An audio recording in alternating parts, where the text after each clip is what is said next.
اللہ الرحمن الرحیم۔ ناظرین و سامعین السلام علیکم۔ ایک نئی کہانی کے ساتھ آپ کی خدمت میں حاضر ہوں۔ میں نے ٹکٹ خریدی اور ٹرین کی طرف بڑھ گیا۔ لوگوں کی بولیاں پلیٹ فارم پر گونج رہی تھیں۔ میں سب کو نظر انداز کرتا ٹرین میں گھس گیا۔ کچھ دیر بعد میں اپنی سیٹ پر براجمان ہو چکا تھا۔ میرے سامنے والی سیٹ پر باپردہ 3 خواتین بیٹھی تھیں۔ میری سیٹ پر 2 لڑکے بیٹھے تھے۔ ان کو آپس میں بولتا دیکھ کر میں سمجھ گیا تھا کہ یہ ایک ہی فیملی کے لوگ ہیں۔ مجھے شیشے والی سائڈ پر سیٹ مل گئی تھی۔ میں نے کھڑکی سے باہر دیکھنا شروع کر دیا۔ سوچنے لگا کہ اسٹیشن بھی عجیب جگہ ہے، کتنوں کو ملتا ہے اور کتنوں کے بچھڑنے کی یادیں یہ سمیٹ کر کھڑا ہے۔ اتنے میں ایک ہلکے سے جھٹکے سے ٹرین چل پڑی۔ میں نے ایک گہری سانس لی اور جیب سے موبائل فون نکال کر اس میں مصروف ہو گیا۔ مجھے سفر کرتے 7 گھنٹے سے اوپر ہو گئے تھے۔ راستے میں کچھ اسٹیشنز پر گاڑی رکی تھی اور اب فراٹے بھرتی چلی جا رہی تھی۔ کچھ دیر پہلے ہی مجھے بتا دیا گیا تھا کہ منزل قریب ہے۔ میں نے موبائل فون پر ٹائم دیکھا، رات کے 2 بجے تھے۔ اگلا اسٹیشن میری منزل تھی۔ مجھے بتا دیا گیا تھا کہ 20 منٹ تک ٹرین نے مطلوبہ اسٹیشن پہنچ جانا ہے۔ میں سیدھا ہو کر بیٹھ گیا۔ کچھ دیر تک ٹرین میرے مطلوبہ اسٹیشن پر جا کر رک گئی۔ میں اٹھا اور ٹرین سے باہر نکل آیا۔ پلیٹ فارم پر اتر کر ادھر ادھر دیکھا، مگر میرے میزبان جن کے بلانے پر میں یہاں اس وقت آیا تھا وہ مجھے کہیں نظر نہیں آ رہے تھے۔ میں نے آگے دیکھا، کچھ اور مسافر بھی اترے تھے۔ یہ ایک چھوٹا سا اسٹیشن تھا۔ سامنے ایک ٹی اسٹال تھا۔ میں ٹی اسٹال کی طرف بڑھ گیا۔ ایک ادھیڑ عمر کا لمبا تڑنگا آدمی ٹی اسٹال کے اندر بیٹھا تھا۔ مجھے اپنی طرف آتا دیکھ کر وہ اپنی جگہ سے کھڑا ہو گیا۔ میں نے اس کے پاس پہنچ کر سلام کیا، جس کا اس نے مروتاً ہی جواب دیا۔ میں نے اس سے 1 کپ چائے بنانے کو کہا اور ساتھ میں بسکٹ بھی مانگے۔ وہ اسی وقت کیتلی کے نیچے آگ جلانے لگ گیا۔ میں پاس پڑے بینچ پر بیٹھ گیا۔ ٹرین سے کوئی 10-12 مسافر ہی اترے تھے جو جلدی جلدی اسٹیشن سے باہر جا رہے تھے۔ ٹرین نے وسل دی اور چل پڑی، جس کی وجہ سے کچھ دیر تو پلیٹ فارم پر ٹرین کے چلنے سے شور رہا، پھر آہستہ آہستہ جیسے ٹرین دور ہوتی گئی خاموشی چھاتی رہی۔ میں بینچ پر بیٹھا ٹرین کو جاتے دیکھ رہا تھا۔ ٹرین کی آوازیں اور ٹرین نظر آنا بھی بند ہو گئی۔ میں نے ادھر ادھر کا جائزہ لیا۔ کچھ دور اسٹیشن اور پلیٹ فارم کے راستے پر ایک بڑی سی زرد رنگ کی لائٹ فضا کو روشن کرنے کی ناکام کوشش میں جل رہی تھی۔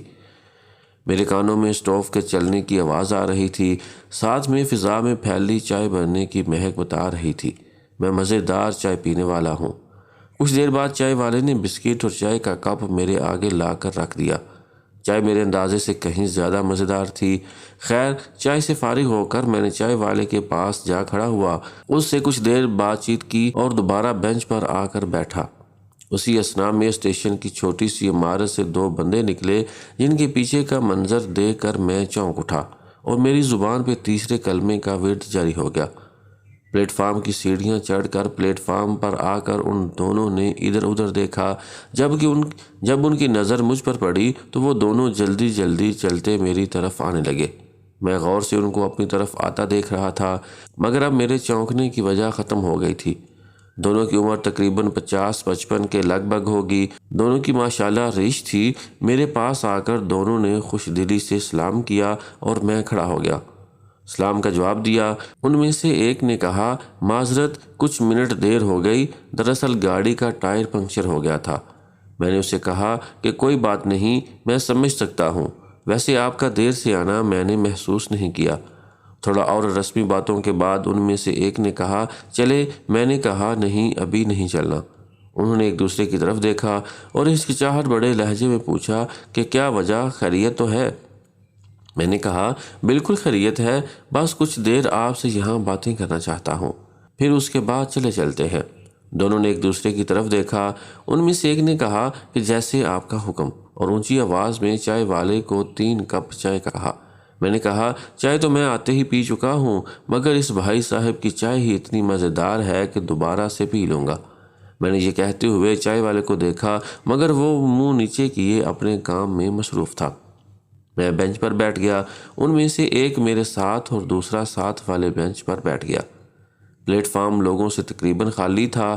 میں نے کہا کہ سب سے پہلے تو آپ اپنا تعارف کروا دیں اور اپنا سارا مسئلہ یہیں بتا دیں، کیونکہ جب آپ مجھے نظر آئے تو آپ کے پیچھے کوئی اور بھی تھا، اس لیے میں چاہتا ہوں آپ مجھے اپنا سارا مسئلہ یہیں ڈسکس کریں۔ میری بات سن کر وہ دونوں ایک دوسرے کی طرف دیکھنے لگے۔ ان میں سے جو دوسرے سے عمر میں بڑا اور میرے ساتھ بنچ پر بیٹھا تھا، اس نے ایک گہری سانس لی اور کہا کہ جناب، سب سے پہلے تو بہت شکریہ یہاں آنے کا، اللہ آپ کو اس کا اجر دے گا۔ میرا نام منظور ہے اور یہ میرا چھوٹا بھائی ظہور ہے۔ ہم ایک مصیبت میں پھنس گئے ہیں۔ میں نے کہا، آپ اللہ پر بھروسہ رکھیں، سب ٹھیک ہو جائے گا، مجھے ساری بات تفصیل سے بتائیں۔ اس نے کھنگار کر گلا صاف کیا اور بولا، میں ایک سرکاری محکمے میں اچھے عہدے پر فائز ہوں۔ بڑا گھر بنانا میرا خواب تھا۔ میں نے پرانا گھر بیچا اور اپنے حصے میں آئی زمین بیچ کر ایک پلاٹ خرید لیا۔ اس پر مکان کی تعمیر شروع کر دی۔ میرے 2 بیٹے اور 3 بیٹیاں ہیں۔ بڑے بیٹے کا رشتہ میرے اسی بھائی ظہور کی بیٹی سے بچپن سے ہوا تھا۔ ہمارا ارادہ تھا کہ مکان کی تعمیر مکمل ہوتے ہی بچوں کی شادی کر دیں گے۔ مکان کی تعمیر کے بعد ہم نئے گھر شفٹ ہو گئے۔ شادی کے دن رکھے گئے اور دھوم دھام سے شادی ہو گئی۔ شادی کے بعد خاندان میں دعوتیں شروع ہو گئیں۔ ایک صبح میں دفتر جانے لگا تو مجھے بیگم نے کہا، آج ظہور بھائی نے رات کے کھانے کی دعوت دی ہے ہم سب کو، تو آپ جلدی آ جائیے گا۔ میں نے معذرت کرتے ہوئے کہا کہ آج شام کو ایک دوست کی بیٹی کی بارات میں مدعو ہوں، تم لوگ چلے جانا، میں فارغ ہو کر وہیں آ جاؤں گا۔ عصر کو 4 بجے میں گھر آیا تو گھر لاک تھا۔ میں سمجھ گیا کہ سب گھر والے ظہور کے گھر چلے گئے ہیں۔ میرے پاس ایکسٹرا چابی ہوتی ہے۔ میں نے گھر کا لاک کھول کر اندر جا کر کچھ دیر آرام کیا اور مغرب کے بعد وقت مقررہ پر دوست کے گھر چلا گیا۔ وہاں سے فارغ ہوتے 10 بج گئے۔ میں جب گھر کے گیٹ پر پہنچا تو 10:30 ہو چکے تھے۔ میں نے لاک کھولا اور اندر داخل ہو گیا۔ سامنے کچن میں برتنوں کی کھٹ پٹ کی آواز آ رہی تھی۔ میری بیٹی سیڑھیاں چڑھنے لگی تھی۔ مجھے دیکھتے ہی اس نے سلام کیا اور اوپری پورشن کی سیڑھیاں چڑھ گئی۔ میں نے بیگم کو آواز دی تو کچن سے اس کی ابھی آئی کی آواز آئی۔ میں نے کہا، میری چائے میرے کمرے پہنچا دو۔ یہ کہہ کر میں اپنے کمرے چلا گیا۔ کچھ تھکاوٹ محسوس کر رہا تھا، اس لیے چائے کا کہہ دیا تھا۔ میں موبائل نکال کر 1-2 ضروری کال تھیں وہ کرنے بیٹھ گیا۔ 10-15 منٹ گزر گئے، نہ بیگم آئی اور نہ چائے۔ میں نے اونچی آواز میں کہا کہ بیگم چائے کا کہا تھا، تو بیگم کی آواز آئی، بس لے کے آ رہی ہوں۔ میں نے پھر خود کو فون میں مصروف کر لیا۔ 10 منٹ اور گزر گئے۔ جھنجھلا کر اٹھا اور کمرے سے باہر آ کر کچن کی طرف دیکھا۔ کچن کی لائٹ آف تھی۔ میں نے بیگم کو آواز دی، بیگم بیگم بیگم، مگر ہر سو خاموشی تھی۔ کچن کی لائٹ آف دیکھ کر میں سمجھ گیا کسی بچے کے کمرے میں گئی ہوگی۔ نیچے تینوں بیڈ روم کے دروازے بند تھے۔ میں نے ایک ایک کر کے سارے دروازے کھولے۔ کمروں کی لائٹ آف تھی۔ میں سیڑھیاں چڑھ کر اوپر والے پورشن چلا گیا، مگر یہاں بھی اندھیرے نے استقبال کیا۔ میں حیران کہ سب کدھر چلے گئے۔ جس بیٹی نے سلام کیا تھا میں نے اسے آواز دی، مگر ہر سو خاموشی تھی۔ میں سمجھ گیا کہ سب باہر لان میں ہوں گے۔ میں سیڑھیاں اتر کر باہر لان میں آ گیا، مگر لان خالی تھا۔ میں نے موبائل فون سے بیگم کا نمبر ملایا۔ کال اٹینڈ ہوتے ہی اس کی سلام کی آواز آئی۔ میں نے پھٹ پڑنے والے لہجے میں کہا کہ کہاں ہو تم؟ تمہیں چائے کا کہا تھا، چائے بناتے بناتے کہاں چلی گئی ہو؟ آگے سے بیگم کی حیرانی بھری آواز کہ آپ کو صبح بتایا تھا کہ آج ظہور بھائی کے ہاں ڈنر ہے اور آپ نے بھی ادھر ہی تو آنا تھا۔ ان کی بات سن کر میں نے غصے سے کہا کہ یہ کیا بےہودہ مذاق ہے؟ ابھی اقصیٰ نے مجھے سلام کیا، میری تم سے کچن میں بات ہوئی ہے۔ آگے سے بیگم نے حیرانی سے کہا کہ آپ کو خیر تو ہے؟ ہم تو دوپہر کے فوراً بعد ظہور بھائی کے گھر آئے ہوئے ہیں۔ میں نے حیرانی سے اس کی بات سنی اور کہا کہ ابھی تو تم یہاں تھیں اور اقصیٰ بھی یہاں تھی۔ میری بیگم نے کہا، آپ رکیں، ہم ابھی آتے ہیں، اور کال کاٹ دی۔ یہ سب کیا تھا؟ مجھے یقین نہیں آ رہا تھا۔ میں نے جاگتی آنکھوں سے اپنی بیٹی کو دیکھا تھا۔ میں نے بیگم کو کچن سے بولتے سنا تھا۔ میرا دل کیا کہ اندر حال میں جا کر دوبارہ دیکھوں، مگر ہمت نہ ہو رہی تھی۔ مجھے عجیب سے خوف کا احساس ہوا۔ میں لان میں پڑی کرسی پر بیٹھ گیا۔ تھوڑی دیر تک میری بیوی بچے سب آ گئے۔ ان کے ہمراہ میرا یہ بھائی ظہور بھی تھا۔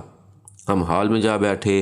میں یقین و بے یقینی کسی حالت میں سب کو بتا رہا تھا، مگر کوئی میری بات تسلیم کرنے کو تیار نہ تھا۔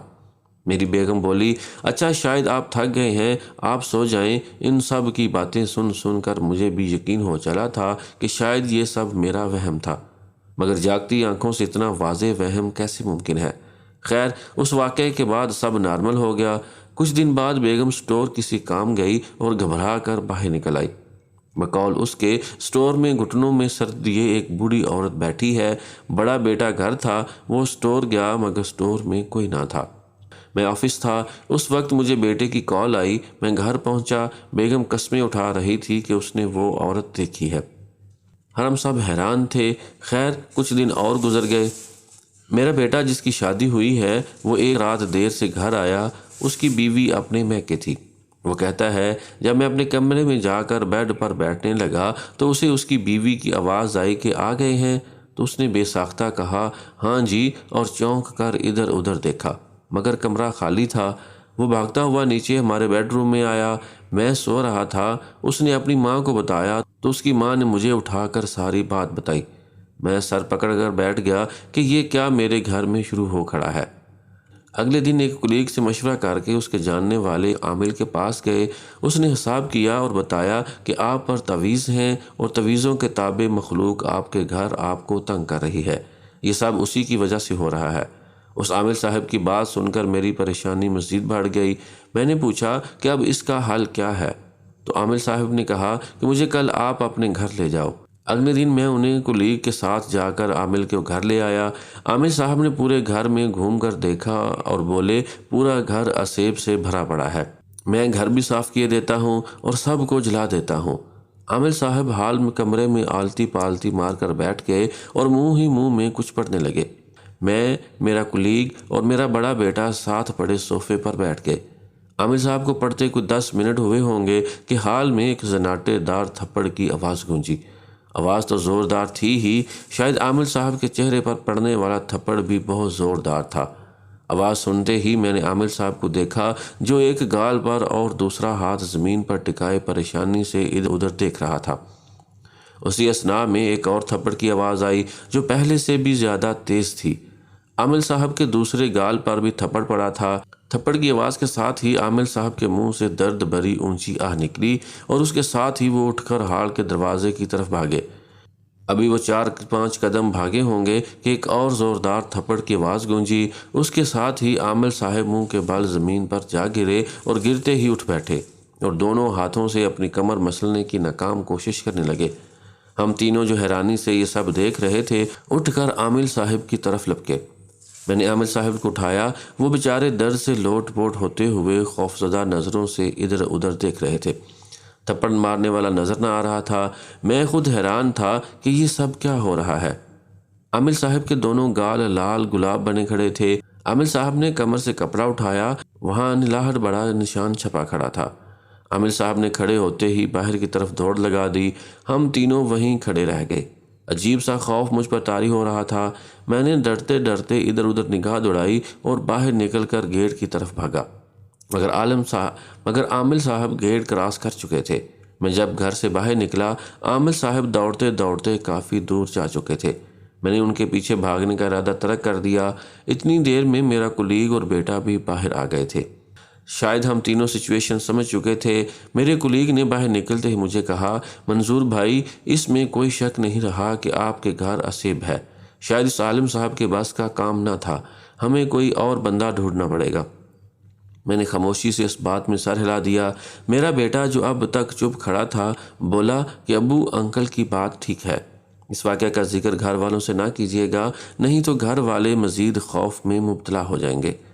میری آواز بند تھی۔ انجانے سے خوف نے میرا گلا خشک کر دیا تھا۔ میرے کولیگ نے اجازت چاہی اور اپنے گھر روانہ ہو گیا۔ میں اور میرا بیٹا واپس ہال آ گئے۔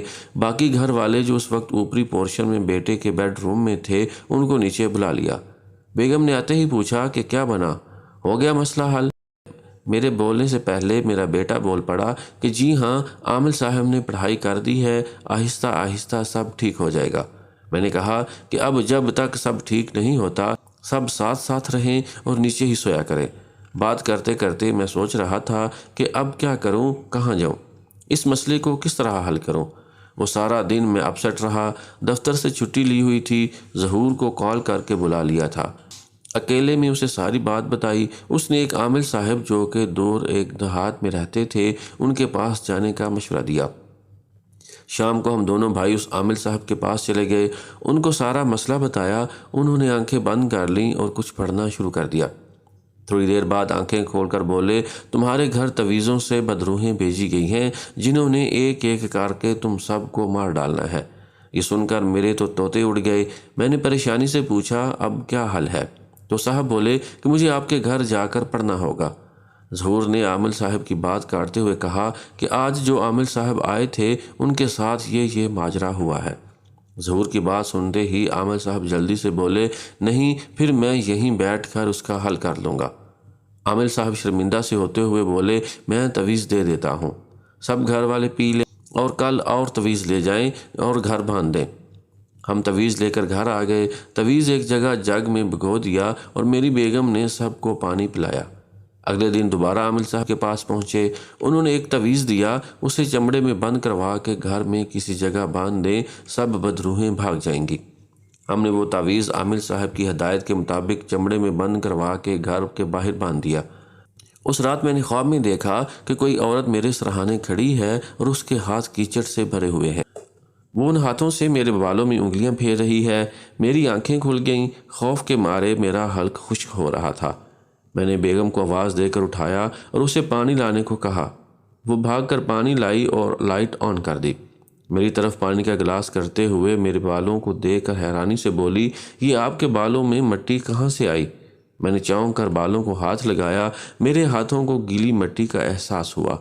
میں جلدی سے بیڈ سے اتر کر شیشے کے سامنے جا کھڑا ہوا۔